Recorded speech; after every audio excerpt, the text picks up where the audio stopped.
गुल्मी जिल्लाको पश्चिम भागमा फैलिएको एक समृद्ध र सम्भावनायुक्त गाउँ हो मदाने गाउँपालिका वडा नम्बर 7 भनभने। यो वडा 16.41 वर्ग किलोमिटर क्षेत्रफलमा फैलिएको छ।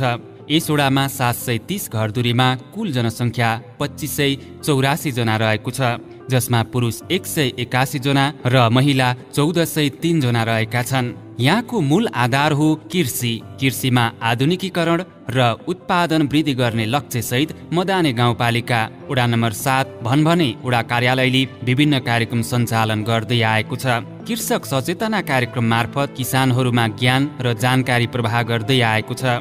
कृषिलाई व्यवसायिकीकरण गर्दै कृषिबाट नै समृद्ध वडा बनाउनेमा वडा कार्यालयको ध्यान छ। मिति 2079 वैशाखमा सम्पन्न निर्वाचनबाट गुल्मी जिल्लाको मदाने गाउँपालिका वडा नम्बर 7 को वडा अध्यक्ष पदमा सन्तोष केसी निर्वाचित हुनुभयो। यस्तै वडा सदस्यहरूमा बोमप्रसाद भण्डारी, नारायण प्रसाद खनाल, विमला पन्थी, यस्तै कार्यपालिका सदस्यमा हिरे सुनार र सुस्मिता टमाटा निर्वाचित हुनुभयो। यो अवधिमा उहाँहरूले गर्नुभएको कामहरूको बिस्तारै नतिजा आउन थालेको छ। शिक्षा, स्वास्थ्य, भौतिक पूर्वाधार, कृषि, सिँचाइ, यातायात पूर्वाधार, पर्यटन क्षेत्र, खानेपानी, संस्कृति संरक्षण लगायतका क्षेत्रमा उल्लेखनीय कार्य भएका छन्। वडा कार्यालयले कृषकको मागलाई ध्यान दिँदै सिजन अनुसारका बिउ वितरण गर्ने गरेको छ। सुन्तला तथा कागतीका बिरुवाहरू वितरण गरिएको छ।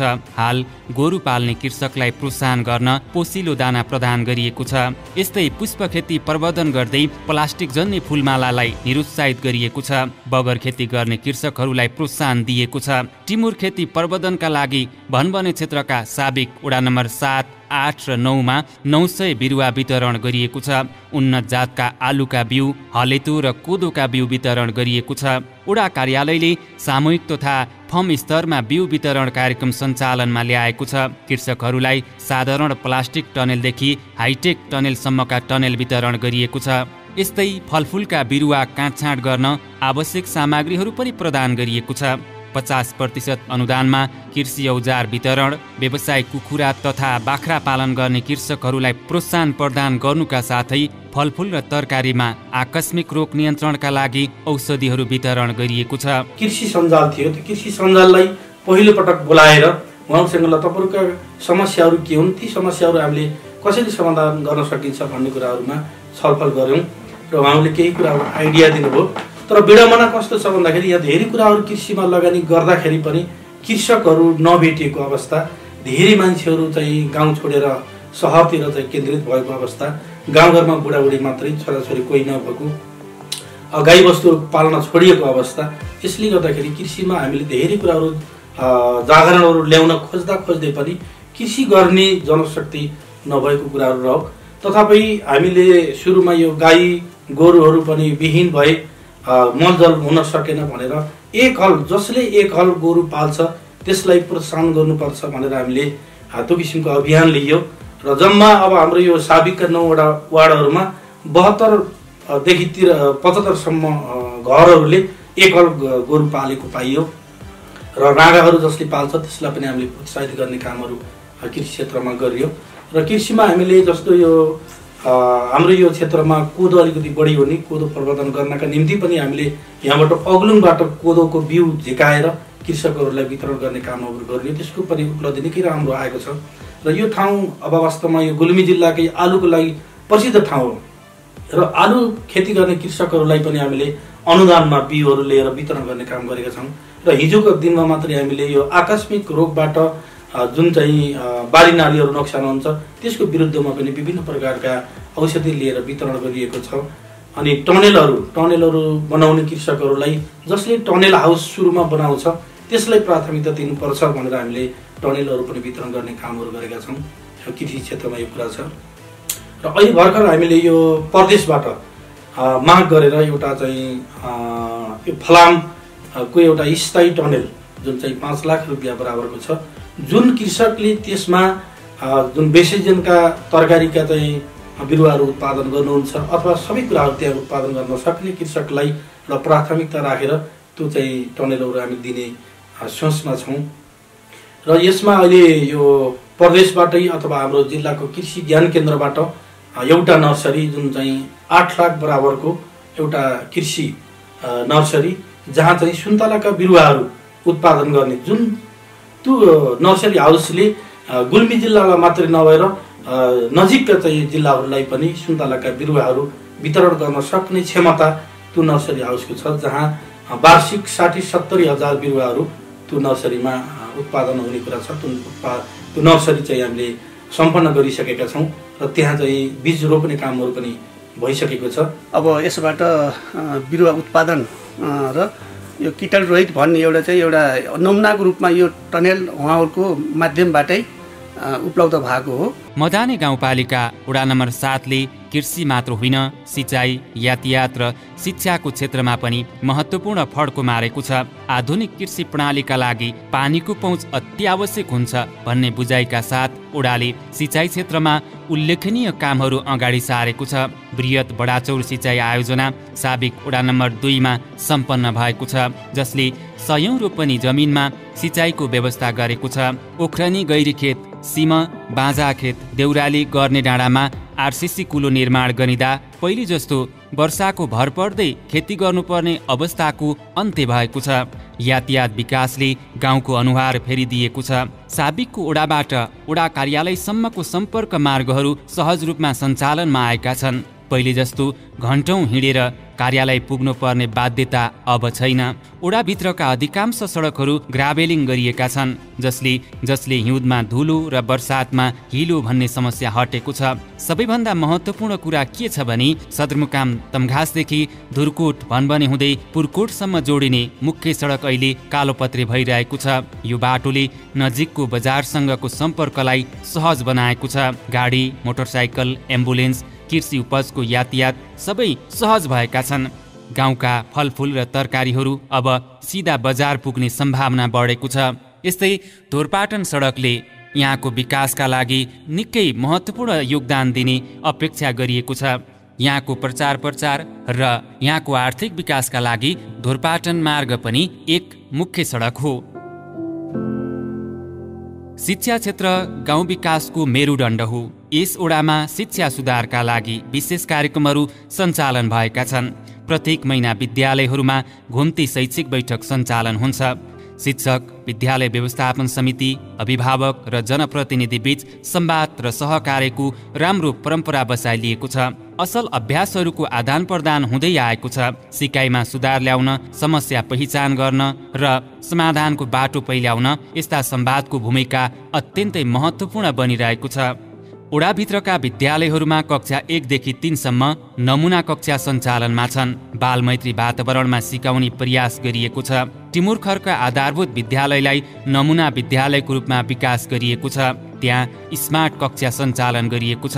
अन्य विद्यालयहरूमा पनि क्रमशः यस्ता प्रविधि र पद्धति विस्तार गरिने योजना वडा कार्यालयसँग छ।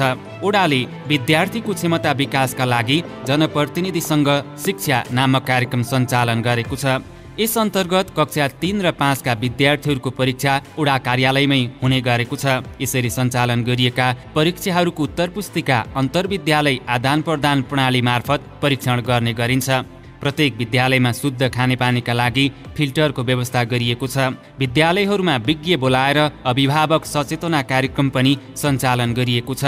यहाँको शिक्षा क्षेत्र जुन यो कोभिड-19 बाट जुन चाहिँ शिक्षा असाध्यै ग्रसित थियो र त्यो आफ्नो लयमा आउन नसकिएको अवस्थामा मैले सुरुमै निर्वाचित भइसकेपछि यो 7 नम्बर वडाका विद्यालयका प्रहरीहरूलाई पहिलो पटक मिटिङमा बोलाएर यो हाम्रो शैक्षिक क्षेत्रमा शैक्षिक गुणस्तर वृद्धि गर्नका निम्ति हामीले के गर्न सकिन्छ त्यसको बारेमा छलफल गरौँ भनेर मैले एउटा मिटिङको आह्वान गरेँ। हेड सरहरू आउनुभयो।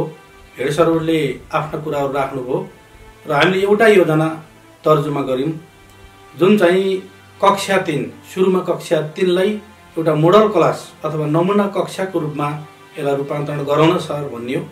र सरहरू हेड सरहरूले त्यसलाई चाहिँ स्वीकार गर्नुभयो, आफ्नो आफ्नो विद्यालयमा फर्कनुभयो र सरहरूको बिचमा यो कुरा राख्नुभयो र सरहरूले पनि त्यसलाई सहज स्वीकार गरेर र कक्षा 3 लाई शैक्षिक सामग्री सम्पन्न र शिक्षक साथीहरू कक्षा कोठामा प्रवेश गर्न जाँदा एउटा मिनी लेसन प्लान र शैक्षिक सामग्री सहित कक्षा कोठामा जाने अभ्यास हामीले गरियो। वडा शिक्षा समिति जनप्रतिनिधिहरूको सहयोगबाट हामीले केही पैसा शैक्षिक सामग्री निर्माण गर्नका निम्ति केही पैसा हामीले छुट्याइयो।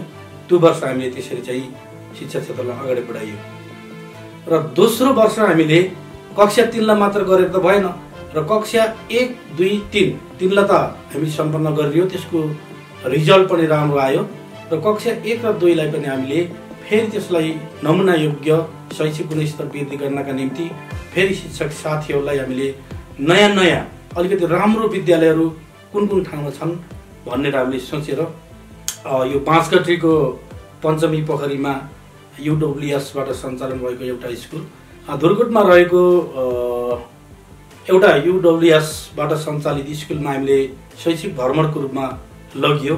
त्यहाँ असाध्यै मेहनत गरेर सरहरूले पढाउनु भएको थियो र त्यही कुराहरूलाई हेरेर उहाँहरूले पनि 1 र 2 कक्षालाई पनि निकै मेहनतका साथ आफ्ना चाहिँ गतिविधिहरू अगाडि बढाइरहनु भएको छ र अहिले हामी तेस्रो चरणमा आउँदाखेरि अहिले पनि हामीले नयाँ स्कुलहरू नेपालका अलि नमुना योग्य र शैक्षिक गुणस्तर राम्रो भएको विद्यालयमा लैजानका निम्ति वडाबाट केही बजेटको हामीले विनियोजन गरेका छौँ। त्यस्तै गरी हामीले यो बुल्मको राम्रो एउटा विद्यालयलाई भ्रमणको रूपमा केन्द्रीकृत गरेका थियौँ। त्यसै गरी तमघासको रेसुङ्गा मावि त्यो पनि एउटा राम्रो विद्यालय थियो, त्यहाँ पनि हाम्रो शिक्षक साथीहरू लगेर यो शिक्षा क्षेत्रमा केही चाहिँ परिवर्तन ल्याउनुपर्छ, केही रूपान्तरण गर्नुपर्छ। यो भौतिक पूर्वाधारहरू खनेर मात्रै सबै कुराहरू चाहिँ सम्भव हुन्न। मानवीय विकास सबैभन्दा मुख्य कुरा हो। मानवीय संसाधनको विकास गरे मात्रै र चेतनाको विस्तार गर्न सकिएको खण्डमा मात्रै हाम्रा चाहिँ जुन विकासका कुराहरू छन् त्यसले चाहिँ दिगो रूप लिन सक्छ भन्ने हामीले लागेर पहिलो पटक हामीले यो शिक्षामा निकै चाहिँ प्रयास र मेहनत गरेर त्यो अनुसारको अलि रिजल्ट पनि हाम्रो मदानी गाउँपालिकामा भन्ने 7 को राम्रो रिजल्ट आइरहेको छ र विद्यालयलाई प्रोत्साहित गर्ने अनि शिक्षक साथीहरूलाई प्रोत्साहित गर्ने उद्देश्यले उहाँहरूले पढाउने जुन आफ्नो विषयहरू छन् त्यसको पनि क्षमताको आधारबाट पुरस्कृत गर्ने, शिक्षक साथीहरूलाई पुरस्कृत गर्ने, विद्यालयहरूलाई पुरस्कृत गर्ने भन्ने हामीले चाहिँ सोचिरहेका छौँ। त्यो अनुसार गरिरहेका छौँ र अहिले हामीले यो टिमुर खर्क आधारभूत विद्यालयलाई यो 7 नम्बरको नमुना विद्यालयको रूपमा हामीले घोषणा गरेका छौँ। त्यही अनुसारको कुराहरू भएको छ। नर्सरीदेखि माथिसम्मको कक्षाहरूमा बसाइ व्यवस्थापन एकरूपता छ, समरूपता छ। विद्यार्थी भाइ बहिनीहरू असाध्यै सुविधाजनक ढङ्गबाट बसाइ र चाहिँ आफ्नो पठन पाठन अगाडि बढाइरहनु भएको छ। यो शिक्षा क्षेत्रको कुराहरू भयो। अझै पनि हामीले शिक्षा क्षेत्रमा धेरै गर्नु छ। हामी यसैमा सन्तोष हुने अवस्था छैन। मदाने गाउँपालिका वडा नम्बर 7 प्राकृतिक सौन्दर्य, सांस्कृतिक महत्त्व र मानवीय विकासको सङ्गम हो। यहाँको पर्यटन क्षेत्रलाई व्यवस्थित बनाउने दिशामा वडाले लगातार प्रयास गर्दै आएको छ। दोस्रो स्वर्गद्वारी धामका रूपमा चिनिँदै आएको अस्कुना क्षेत्रको विकासमा विशेष जोड दिएको छ।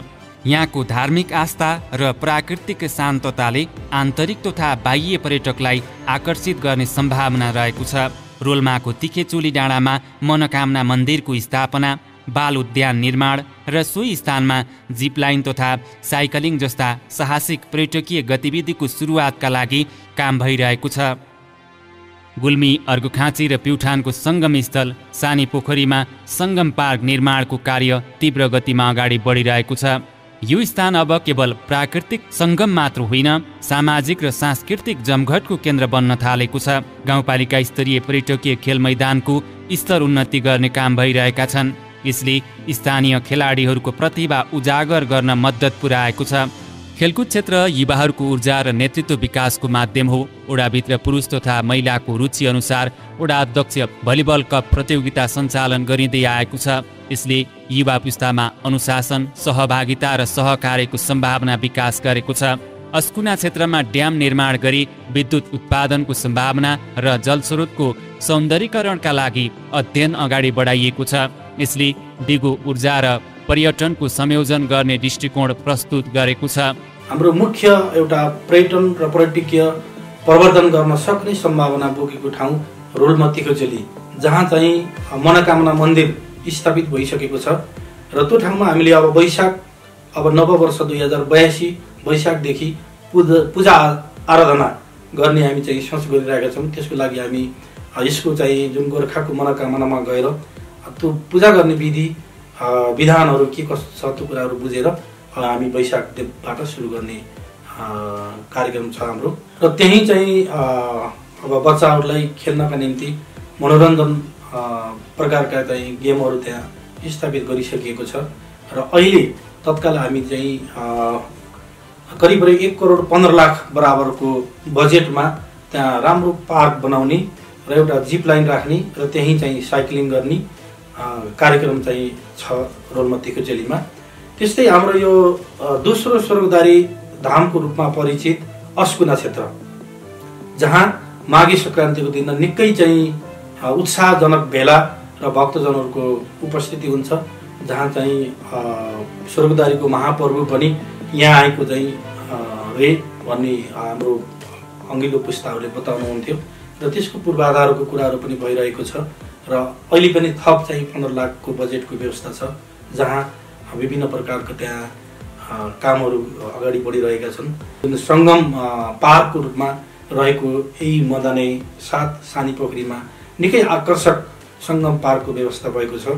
गुल्मी जिल्लाको पश्चिम क्षेत्रकै बृहत खानेपानी आयोजना जुन भन्वने पुर्कुट म्यालपोखरी बृहत लिफ्टिङ खानेपानी आयोजना सञ्चालन भइरहेको छ, जहाँ चाहिँ असाध्यै विकट ठाउँमा र असाध्यै चाहिँ यो हाम्रो भन्वनेकै उचाइमा रहेको रोल्मा त्यो क्षेत्रका नागरिकहरू पानी प्राप्त गर्न नसकिएको असाध्यै अप्ठ्यारो असजिलो थियो र यो लिफ्टिङ सञ्चालन गरिसकेपछि त्यहाँका नागरिकहरूले आफ्नो चाहिँ खानेपानी सहज रूपमा प्राप्त गर्नुभएको छ र त्यो चाहिँ बहुवर्षीय योजना हो र अहिले हामीले त्यही लिफ्टिङबाट 20 लाख बराबरको कामहरू गर्ने र त्यस्तै चाहिँ दोस्रो चाहिँ पानीको अभाव भएको क्षेत्र हाम्रो यसैको चाहिँ वडा कार्यालयदेखि मास्तिर कुँवर टोल बनिन्छ र त्यो कुँवर टोलमा त्यो शाखा विस्तार गर्ने हाम्रो कार्यक्रम रहेको छ।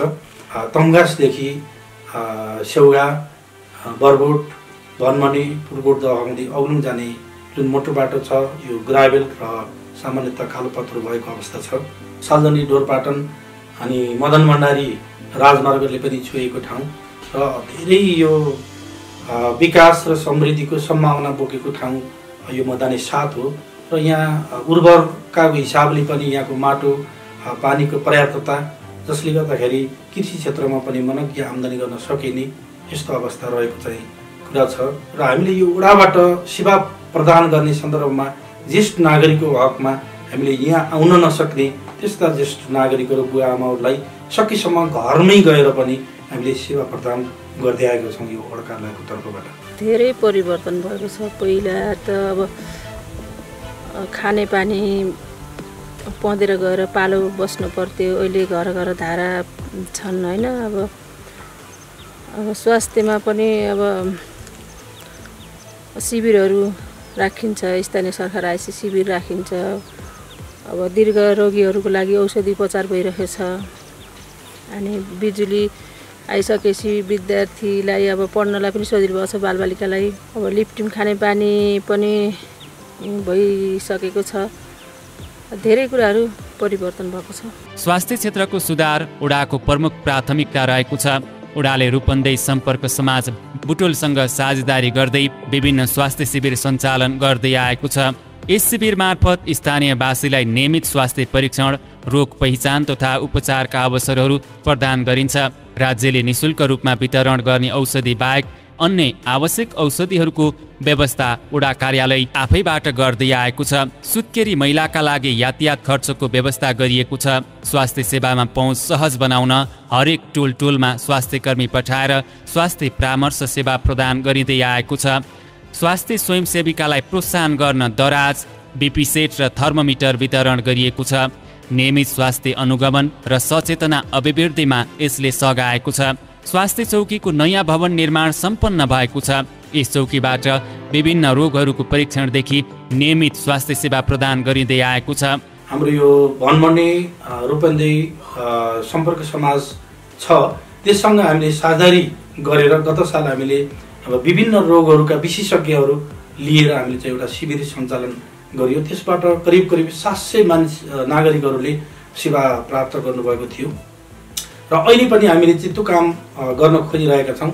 अब यसपछि लाग्छ 15-20 दिनपछि त्यहाँबाट पनि यही स्वास्थ्य सेवा सम्बन्धी विज्ञहरू लिएर यो महिलाहरूको अलि विशेष चाहिँ समस्यामा रहेको पाठेघर सम्बन्धीको समस्यालाई मध्यनजर गरेर त्यही सम्बन्धीका शिविरहरू सञ्चालन गर्ने हामी अभियानमा छौँ। र साथै यो राज्यले चाहिँ स्वास्थ्य केन्द्रबाट जुन वितरण गर्ने औषधि त स्वाभाविक रूपमा छ, तर पनि युजल्ली नागरिकहरूको चाहिँ किन्ने जस्तो राज्यले दिने औषधि भन्दा बाहिरका औषधिहरू पनि हामीले वार्डको चाहिँ जुन बजेटबाट हामीले चाहिँ यो स्वास्थ्य केन्द्रमा गत साल 1 लाख बराबरको चाहिँ औषधि लिएर नागरिकहरूलाई यो सेवा प्रदान पनि हामीले गर्दै आइरहेका छौँ। महिला दिदीबहिनीहरूलाई अब कहिले साबुन, कहिले चाहिँ के गर्नुभन्दा मुढा अथवा कहिले चाहिँ अगरबत्ती यस्तो किसिमको कुराहरू हुँदो रहेछ र त्यसलाई स्थायित्व प्रदान गर्नका निम्ति हामीले 3 वर्षको हाम्रो अभ्यासमा उहाँहरूलाई स्वेटर बुनाई कार्यक्रम हामीले चाहिँ पूर्ण रूपमा सफल बनाएका छौँ। यो उद्यमशीलताको कुरा रह्यो र त्यसै गरिकन यो अब खेलकुद क्षेत्रमा यो सबै विषयवस्तुलाई समेट्नुपर्ने बाध्यता र गाउँका युवा युवतीहरूलाई लक्षित गरेर हामीले वडा स्तरीय वडा अध्यक्ष कप भनेर भलिबल प्रतियोगिता राख्ने अरू रचनात्मक र सचेतनाका कार्यक्रमहरू सञ्चालन गर्दै हैन। धेरै कुराको राहत भइरहेको छ। पहिले केही पनि थिएन अवस्था, यहाँ हिँड्ने बाटो थिएन, खाने पानी थिएन, केही थिएन। सबै चिजको सुविधा भएको छ होइन, राम्रो छ। अहिले उहाँहरूले पनि एउटा सुझाव र सल्लाह लिएर नि काम गर्ने हुन्छ, गरिसकेपछि राम्रो। खानेपानीको क्षेत्रमा पनि ओडाले उल्लेखनीय प्रगति हासिल गरेको छ। पनाहा खोलाबाट रोल्मासम्म लिफ्टिङ प्रणाली मार्फत बृहत खानेपानी आयोजना सञ्चालनमा आएको छ। एक घर एक धारा कार्यक्रम पूर्ण रूपमा कार्यान्वयनमा आएको छ। अब घर घरमा सहज रूपमा पानीको पहुँच छ। परम्परागत इनार र कुवाको संरक्षण गरिँदै आएको छ, जसले परम्परागत स्रोतको महत्त्व कायम राखेको छ। संस्कृति भनेको पहिचान हो। ओडाले ऐतिहासिक सराय नाचको संरक्षण र सम्वर्धनमा विशेष ध्यान दिएको छ। रोल्मामा आयोजना हुने यो नाच क्षेत्रीय पहिचानको प्रतीक बन्न पुगेको छ। ज्येष्ठ नागरिकहरूको सम्मान ओडाको सामाजिक उत्तरदायित्व बनेको छ। जाडो मौसममा वृद्ध वृद्धालाई ब्ल्याङ्केट वितरण गरिन्छ। स्वास्थ्य कर्मी मार्फत टोलटोलमा गई स्वास्थ्य परामर्श सेवा प्रदान गरिन्छ। सञ्चार प्रवाह र डिजिटल पहुँचमा पनि ओडाले महत्त्वपूर्ण कदम चालेको छ। टिमुर खर्क, नेटा खर्क र गैरा खर्क क्षेत्रमा फाइबर नेट विस्तार गरिएको छ। अब गाउँलेहरू सजिलै अनलाइन सेवा र सूचना प्राप्त गर्न सक्छन्। अन्य साबिकका ओडाहरूमा पनि क्रमशः फाइबर विस्तारको योजना अगाडि बढाइएको छ। डिजिटल सेवाको सहज पहुँचले शिक्षा, स्वास्थ्य, प्रशासनिक सेवा सबैलाई सरल बनाएको छ। वर्षातमा पनि दाह संस्कार गर्न कठिन नहोस् भनेर ओख्रेनी खोलामा सुविधा सम्पन्न घाटघर निर्माण गरिएको छ। अन्य घाटहरूमा पनि यस्ता संरचना बनाउने योजना ओडा कार्यालयले अगाडि सारेको ओडा अध्यक्ष सन्तोष केसीको भनाइ छ। सेवाग्राहीको सन्तुष्टिका लागि सेवा प्रवाहलाई चुस्त दुरुस्त बनाइएको छ। ओडा कार्यालयका सबै सेवा अनलाइन प्रणाली मार्फत प्रदान गरिँदैछन्। आरन व्यवसायलाई प्रबन्धन गर्न ग्ल्यान्डर र पंखा वितरण गरिएको छ। परम्परागत पेसालाई आधुनिक बनाउँदै स्थानीय उद्यममा सहयोग पुर्याएको छ। मदानी गाउँपालिका वार्ड नम्बर 7 को विकास, समुन्नति, सुशासन र समृद्धिका लागि पूर्व गाउँपालिका परिवार, पूर्व यस वडाका वडा अध्यक्ष काशी बहादुर बोहरा, जनप्रतिनिधि साथीहरू, मदानी गाउँपालिकाका वर्तमान गाउँपालिका अध्यक्ष सदस्य महेन्द्र बहादुर कुँवर, उहाँ जुन राष्ट्र सेवक कर्मचारीको रूपमा 32 वर्ष सेवामा समर्पित भएर अहिले मदानी गाउँपालिकाको अध्यक्षमा सेवा प्रदान गरिरहनु भएको छ। त्यसै गरी दोस्रो पटक समेत निर्वाचित हुन सफल हुनुभएका गाउँपालिकाका उपाध्यक्ष सरिता खड्का, मदानी गाउँपालिकाका प्रमुख प्रशासकीय अधिकृत शालिग्राम पन्थी, गाउँपालिका परिवार, यस वडा नम्बर 7 का राष्ट्र सेवक कर्मचारीज्यूहरू, शिक्षक साथीहरू, यस वडाका राजनीतिक दलका मित्रहरू, समाजसेवी, बुद्धिजीवी, भन्वनेवासी बुवामा दाजुभाइ दिदीबहिनीहरूको यस वडाको समग्र विकासका निम्ति महत्त्वपूर्ण सहयोग भइरहेको छ। उहाँहरूप्रति हार्दिक वडाको तर्फबाट हार्दिक धन्यवाद र सम्मान व्यक्त गर्न चाहन्छौँ। आगामी दिनहरूमा पनि यहाँको सुशासन प्रबन्धनका निम्ति, यस वडाको चौतर्फी विकासका निम्ति सबै धर्मनिवासीहरूको सहयोगको अपेक्षा गर्दछु। यस वडामा 5वटा सामुदायिक विद्यालय, 1वटा स्वास्थ्य चौकी र वडा कार्यालय रहेका छन्। यी संस्थाहरू स्थानीय सेवा प्रवाह केन्द्र हुन्। त्यसैले पर्यटनको विकास, स्वास्थ्य सेवाको सहजता, सुरक्षित र शुद्ध खानेपानी, संस्कृति संरक्षण, खेलकुदको प्रवर्धन र ज्येष्ठ नागरिकको सम्मान मार्फत वडा नम्बर 7 भन्वने आज समावेशी, समृद्ध र स्वाभिमानी गाउँ निर्माणको यात्रामा अघि बढिरहेको छ। धन्यवाद।